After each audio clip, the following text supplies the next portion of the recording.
Why do I believe evil exists? I honestly think it's not surprising that evil does exist in our world. God has created a world where the greatest expression of love is possible.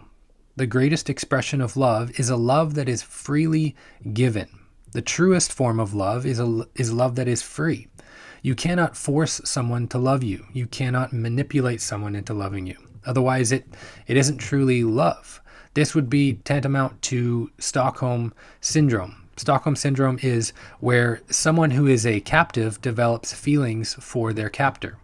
So in a situation where someone is kidnapped, for example, what can often happen is that this person develops an affection for the person that has kidnapped them. It's an interesting phenomenon, but it certainly isn't love.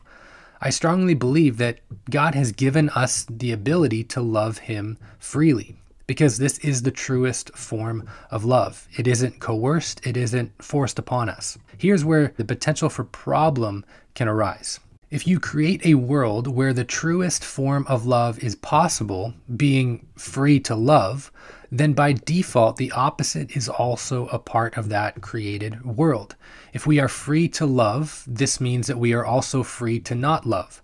We are free to reject God's loving outstretched hand and go our own way. We are free to reject good and do evil. If God removed the freedom to do evil, then we would also lose the freedom to love and do good. These two are a package deal. You cannot have one without the other.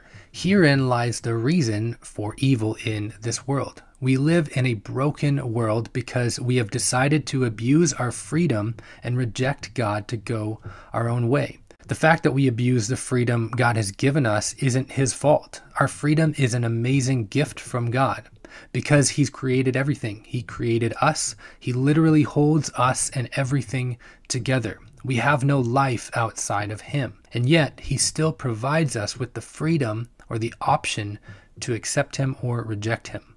A loving God not only does not force love upon us, but furthermore, he respects our decision even if we choose to reject him.